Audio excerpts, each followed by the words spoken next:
No começo dos anos 10, ele era apenas um ex-militar reformado do baixo clero. Aos poucos, o povo foi percebendo seu carisma e ele foi crescendo a partir da revolta da população com a tal da corrupção.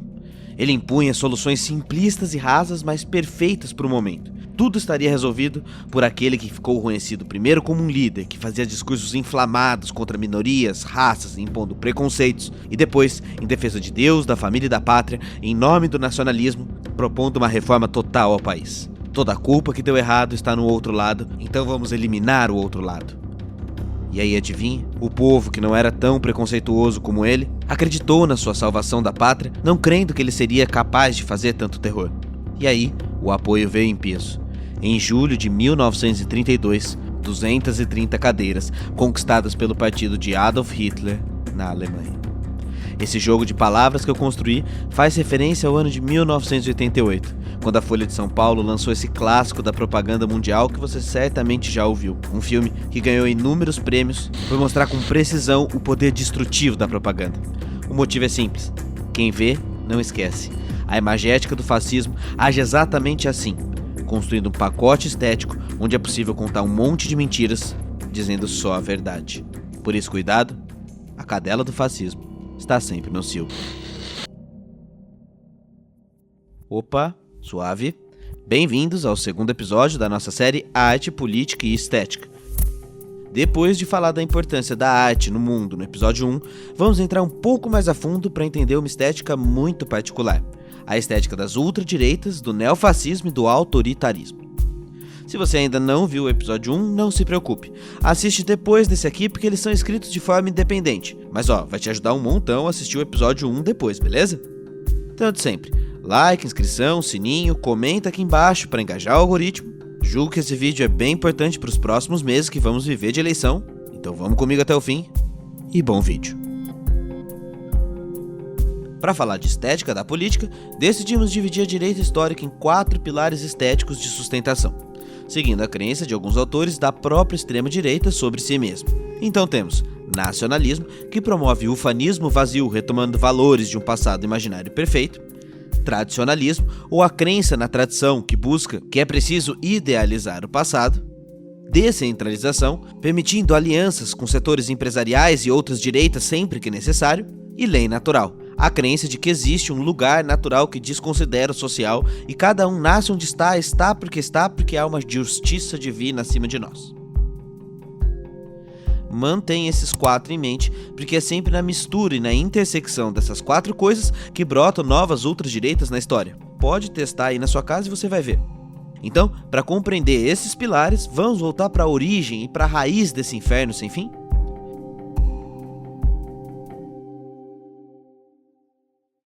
Retornemos aos nazifascismos históricos da Itália e da Alemanha para te relembrar, como vimos no primeiro episódio, que Hitler e Goebbels percebiam a necessidade de uma comunicação de identidade das suas ideias, e disso você já deve saber. Mas o que você não deve saber, porque nunca lembramos, é que eles foram além. Você conhece o nome de Leni Riefenstahl? Não, né? Leni era cineasta alemã contratada para criar a estética nazista.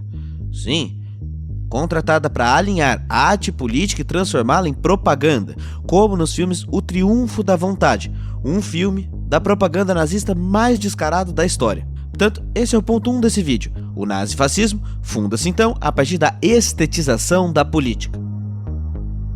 Quem tratou desse tema a fundo foi o pessoal da Escola de Frankfurt e especialmente o filósofo Walter Benjamin, que define em seu ensaio clássico A Era da Reprodutibilidade Técnica esse fenômeno conhecido pelo conceito de estetização da política. Para ele, essa era a resposta da extrema-direita às falhas e contradições geradas pela crise capitalista de 29, se utilizando dos novos aparatos técnicos disponíveis no período, sobretudo o rádio e o cinema. Em resumo, a estetização da política é a criação de um programa de contenção de demandas populares de um povo através da criação em escala industrial de imagens, filmes, propagandas, arquiteturas, programas que fundassem e gerassem uma estética única dos governos nazifascistas. É isso mesmo que você ouviu. A ideia era pegar todas as possibilidades de conhecimento da natureza humana e todos os desejos das massas populares e pervertê-los ao nazifascismo por meio da estética. A estetização da política era, portanto, uma falsa representação das massas, promovidas justamente para pacificá-las e domá-las. Para Walter Benjamin, a assinatura brutal do fascismo é criar um modelo duplo, uma nova cultura transmitida por um político supremo que só fala de violência, ao mesmo tempo produzir valores rituais que batam nas emoções, nos afetos, naquilo que nos provoca sensações. E para isso, era preciso uma nova guerra cultural em todas as áreas sensíveis da sociedade. Filosofia, história, política, cultura e artes foram usadas para capturar os afetos do povo para o projeto nazi-fascista via guerra cultural. E era assim que o projeto se expandiria, apesar da proposta absurda de um ariano supremo. O ser humano supremo buscaria certos tipos de ideais. Esse tipo de estética, então, fazia muitas referências ao corpo, ao esforço físico, ao atletismo, um culto ao corpo saudável. A estética supremacista adora retomar valores de impérios clássicos do Ocidente de maneira distorcida. Império Romano, Bizantino, a Grécia Antiga, todas formam a vanguarda supremacista.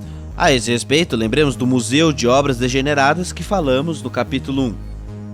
Por isso essa é uma estética que valoriza monumentos faraônicos, padronização de técnicas de representação, linhas que apontam para o céu, construções retas e homogêneas que apontam para formas de endurecimento estético da sociedade. Mas isso é claro, valorizando a comunicação positiva desses atos, ou seja, ter uma boa embalagem para vender um produto que é sanguinário e enganador. Por isso, o cerne da estética fascista é se representar como justo, como bom, o defensor da moral e dos bons costumes. E para você entender isso melhor, dá uma olhada nesse jornal da época, O Cidadão de Bem. Quer outro exemplo? Vamos lembrar então da Kraft der Freude, ou Força pela Alegria, uma organização política da Alemanha nazista com o objetivo de organizar, controlar e sincronizar as atividades de lazer e de felicidade da população alemã. Sim, um setor para alienar o povo com aumento de festas e feriados, usados para fazer propaganda das lideranças e comícios e espetáculos, seguindo a estética da obra de arte total, propostas pelo compositor alemão Richard Wagner, na qual Hitler era apaixonado. Drama, música e coreografia fundidos num único espetáculo, carregado de emoção e ideologia. Era isso que captava o afeto do período e convertia as massas para um projeto desumano e assassino por meio da suavização via estética e via arte, vendidos para te fazer feliz.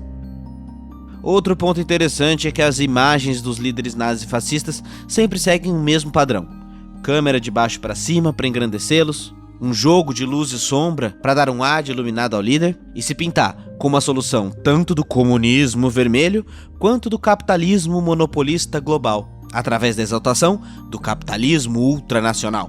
São sempre dois sentimentos, medo e fragilização para manter as massas fascistas inertes, mas também promessa de um mundo melhor, cheio de harmonia, força. E se havia um sentimento belicoso e violento, havia também uma nostalgia romantizada de um culto neoclássico a um passado cheio de imagens belas, ideais e masculinas. E tudo isso feito de maneira consciente e com um só objetivo. Em seu livro Porco, e por isso repete que é bem escrito, Hitler afirma que o objetivo central da sua luta era brigar com os, abre aspas, vermelhos, pelo sentido dos termos trabalhador, revolução e socialismo. E foi assim que Hitler tentou roubar o Dia do Trabalhador para sua estética, criando uma lenda mentirosa ultranacionalista alemã. Foi assim.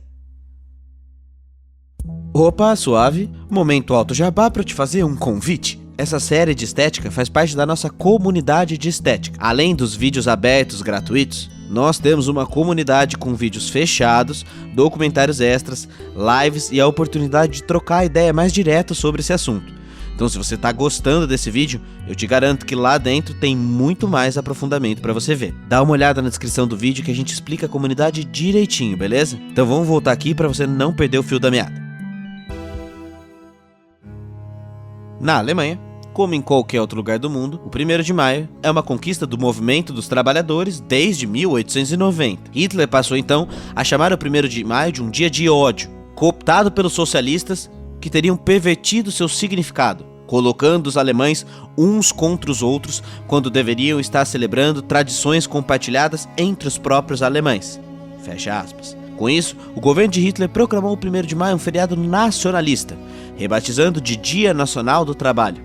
Em 2 de maio de 1933, um dia após o 1º de maio nazista, os Camisa Negra invadiram os sindicatos de todo o país, confiscaram seus fundos e prenderam trabalhadores. Sindicatos independentes foram proibidos no Terceiro Reich e substituídos pela Frente Trabalhista Alemã, cuja bandeira representava um símbolo industrial circundado de uma suástica. Um novo slogan foi escolhido para a data: honre o trabalho e respeite o trabalhador. Slogan, cartaz, postura. Tá começando a entender o poder da imagem e do discurso estético para a manutenção de um governo? Foi assim também que o termo socialismo e as cores vermelhas foram roubadas. Como o termo socialismo estava em alta após a Revolução de 17 na União Soviética, Hitler queria, em suas palavras, abre aspas, escolher a cor vermelha para calculadamente provocar a esquerda, causando indignação e assim chamando atenção para a causa, fecha aspas. Entendeu que a indignação da esquerda é motor de propaganda para a extrema-direita desde sempre? Por isso essa estética da ambiguidade, que se alimentava não só pelo intenso do vermelho na identidade do partido nazi, mas também por um vocabulário próximo à militância comunista, com críticas ao sistema e ao status quo. Roubar essa efervescência dos movimentos populares para si trazia um caráter pseudo-revolucionário ao movimento. E é nesse sentido que não basta enxergar o nazifascismo como um movimento meramente conservador. É preciso levar em conta o seu caráter falsário de perverter o sentido de revolução. Sim, o nazifascismo é um movimento pseudo-revolucionário que cria um mito superior e é a partir desse mito que ele se vende como uma aparente radical novidade histórica. Por isso eles sempre se vendem contra o status quo, contra o sistema, quando eles são o próprio sistema. E é desse modo que eles conseguem alinhar técnica, velocidade, indústria, descentralização, vendidas com frases prontas e populismo barato. Esse espírito do contra dos nazifascismos é uma performance e consegue trabalhar com o medo da perseguição, gerando esse ânimo de paranoia na massa fascista. Não à toa existe essa construção e destruição de inimigos internos constantemente. É isso que mantém a coesão do grupo. A estética do fascismo nasce da frustração e do ressentimento com as promessas de modernidade e da frustração com o liberalismo prometido. E é necessário achar um culpado para isso, porque a culpa é sempre dos outros. E o fascismo foi historicamente eficiente em liberar esse ódio no inconsciente das massas, resgatando um passado mítico aliado a uma crença num futuro idealizado pelo progresso da técnica. Pois é, então se você está achando estranha toda essa mistura, eu devo lembrá-los como define Humberto Eco que o fascismo é uma coxa de retalhos. E como seu único ideal é a ascensão ao poder total, não tem problema algum se apropriar de estéticas, conceitos e ideias contraditórias entre si para convencer diferentes públicos antagônicos. Então, depois de absorver e cultuar o tradicionalismo, os nazifascismos históricos abraçaram também o futurismo, um movimento antitradicionalista que previa a destruição de todas as artes do passado. E essa narrativa entre passado e futuro é fortalecida pela violência geral, culto à personalidade, teorias da conspiração, nacionalismo heróico, simbologia cristãs. O fascismo se alimentava do estereótipo da perfeição, não apenas esteticamente, mas com uma busca política. Você sabia, por exemplo, que Hugo Boss foi o design de todos os uniformes nazistas? Você sabia que a Coco Chanel foi informante do governo alemão do Führer? Um projeto monstruoso de destruição de milhões de pessoas, mas esteticamente belo e bem vestido, porque seria do belo estético que nasceria o bom e o correto.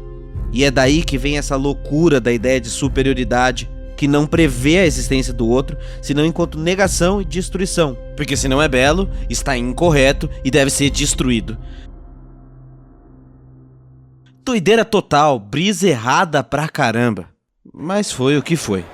Veja essa cena de celebração à bandeira de Hitler, que cumprimenta os soldados, mas não os vê, pois a suástica tomou toda a imagem, e aos poucos somem os indivíduos, as suásticas, o culto ao líder. Por fim, o que talvez seja mais típico do imaginário conservador histórico é a necessidade de inventar uma tradição que legitimaria tudo isso. Um voltar atrás. Obviamente, isso é delírio, delusão.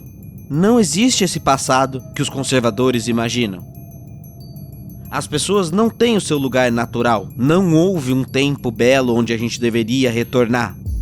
Sempre houve guerra, sangue, embate entre as classes, e o máximo que esses supremacistas brancos pretendem voltar é um tempo em que eles estavam no topo da pirâmide, exercendo destruição e escravidão.